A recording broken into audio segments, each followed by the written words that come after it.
irmãos com a paz do Senhor. Amém? Tudo na paz? Amém? Irmãos, falar um pouquinho nessa manhã, aliás, nessa tarde, né? Sobre Golias. Amém? Golias, ele que desafiou, né? O grande exército. 1 Samuel 17, do 4 ao 7. A Bíblia diz que ele tinha 2,90 metros de altura. Ele usava um capacete de bronze. Ele vestia uma couraça, né, de escama de bronze, que pesava 60 quilos, irmãos. Pesado, né? Nas pernas ele usava caneleira de bronze e tinha um dardo de bronze pendurado nas suas costas. E a arte de sua lança, parecida como uma lançadeira de tecelão, e sua ponta de ferro pesava 7 quilos e 200 gramas. O seu escudeiro ia na frente, né? Ia na frente dele. Amém? Irmãos, durante 40 dias, 2 vezes ao dia, a Bíblia diz que Golias, ele desafiava e escarnecia, né, do exército de Israel. Provocava, né, irmãos?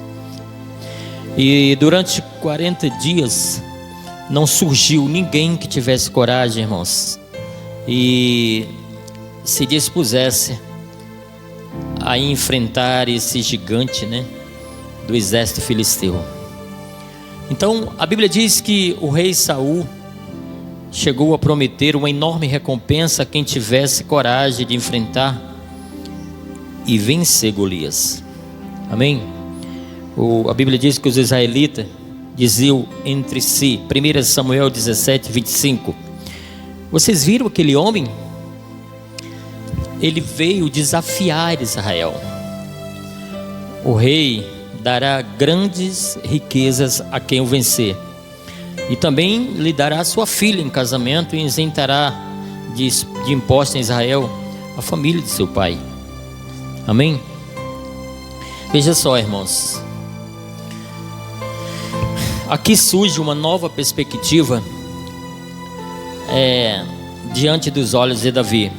Então, eis aqui como é possível, né, começar a aprender como romper com a nossa história para construir outra melhor. No versículo 26, a Bíblia diz que Davi perguntou aos soldados que estavam ao seu lado, né? O que vai receber o homem que matar esse filisteu e salvar a honra de Israel? Quem é esse filisteu? Quem é ele para desafiar o exército de Deus vivo? Amém? Então, irmãos, o que Davi faz aqui, em pleno campo de batalha, ele demonstra, né? E sabemos que Jessé mandou que ele levasse grãos cortados, queijo, pães para seus irmãos e seu comandante, mas que ele trouxesse notícia do campo de batalha. E Davi, ele chega e vê-se diante da afronta daquele homem. Irmãos, aqui começa a estratégia número 1 para que você venha que essa estratégia vai possibilitar uma história, né, vai possibilitar uma oportunidade. Aproveite essa oportunidade. Aproveite, irmãos. Amém? Irmãos, ao longo da nossa vida surgem, né, as mais diversas oportunidades, né? Durante nossa vida, muitas oportunidades aparecem, surgem as mais diversas oportunidades. Louvado seja Deus. E algumas, irmãos, tão óbvias, né, que nós podemos dizer que muitas vezes nós deixamos que elas passem, né, por não estarmos atentos. E outras tão surpreendentes que ficamos até perplexos, e quando nos damos conta, as oportunidades já passou. Porém, Irmãos, existem outras que nós chamamos de as oportunidades de ouro, que não jamais deixamos passar, sobre hipótese nenhuma, pois ela significará, irmãos, uma mudança radical em nossa vida. Muito bem, irmãos. O que devemos fazer para aproveitar a oportunidade? O que se deve fazer primeiro, irmãos, é reconhecê-la como tal. O grande problema é que todos nós temos não está no fato de perceber uma oportunidade, mas de reconhecê-la. E a Bíblia diz que Davi chegou ao campo de batalha, irmãos, com uma função determinada: levar o lanche para os seus irmãos e colher notícia para quem? Para seu pai. Porém, ele reconheceu naquele momento a oportunidade da sua vida. E aí nós podemos ler lá no texto de 1 Samuel 17 que Davi assumiu um comportamento que poderia até ser considerado tolo, incapaz de assimilar uma informação. Mas verificamos que após ouvir a informação de que Saul recompensaria aquele que derrotasse Golias, Davi, ele faz com convicção. Louvado seja Deus. Amém. Ele faz a pergunta mais duas vezes para ouvir a mesma resposta. 1 Samuel 17, do versículo 25 ao 30, os israelitas diziam entre si: vocês viram aquele homem? O que fiz agora? Diz Davi. Será que eu não posso nem mesmo conversar? Ele então se virou para outra pessoa e perguntou de novo. Primeiro, Davi, ele reconheceu a oportunidade, porém ele precisava ter a convicção que essa era a oportunidade, irmãos, de ser aproveitada. Amém? Então, irmãos, ele deve ter se perguntado: será que eu ouvi direito? Será isso mesmo? Será que essa é mesmo a oportunidade? Irmãos, a Bíblia diz que ele ouviu o relato e foi conferir, perguntando primeiro a um e depois ao outro. E nós, eu e você, agimos assim antes das decisões que vamos tomar?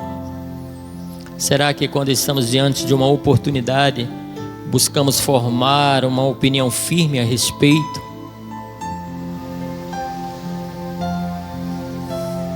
Às vezes comprovam razões íntimas fundamentadas. Ou será, irmãos, que a nossa capacidade de formar convicções a respeito de algo é tão superficial que agimos muito mais por impulsos emocionais? Não devemos ser assim, irmãos. Devemos ter convicção nas escolhas que fazemos e nas decisões que tomamos. Até porque você pode estar diante de algo que imagina ser uma oportunidade e, no entanto, não é simplesmente porque você se deixou levar pelo ouvir dizer, ou tive a impressão que era assim. Mas Davi não, irmãos. Ele foi conferir, fez uma pesquisa boca a boca para saber se era aquilo mesmo que Saul havia dito. Ele formou convicção sobre algo. Amados irmãos, meu querido amigo, minha irmã, aleluia, Deus. Deixa eu dizer para você algo interessante. Amém? Aleluia. Glórias ao nome de Jesus. Irmãos, Davi teve certeza sobre algo. Ah, pastor, como é que eu vou ter, como é que ele teve, como é que eu vou ter convicção, como é que eu vou ter certeza de alguma coisa? E a Bíblia apresenta, irmãos, uma série de exemplos de homens que agiram de modo a formar a convicção sobre algo. Por exemplo, Gideão, gosto de Gideão. Ela nos conta que antes de seguir a empreitada que Deus lhe determinara contra os medianitas, ele buscou formar convicção sobre aquilo, né? Ter certeza que as coisas eram assim mesmo. Amém?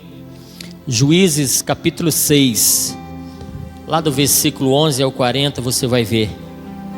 Então, irmãos, a Bíblia diz que Gideão, ele buscou um sinal de Deus para confirmar a determinação que havia recebido como Davi. Gideão, ele procurou ver a situação sobre a perspectiva de Deus. Então, a seguir, né, ele mostra, né, Davi, no versículos 26 ao 36 de 1 Samuel 17. Amém? Glória a Deus.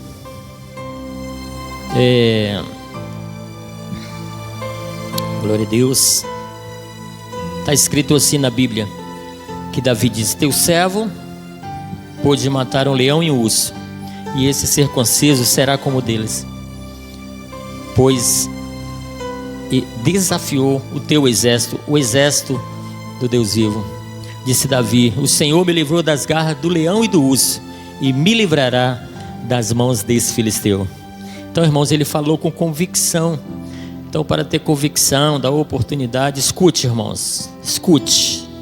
Para ter convicção da oportunidade que se apresenta diante dos seus olhos, consulte o Senhor, leia a Bíblia Sagrada, ore a Deus e deixe, irmãos, que Deus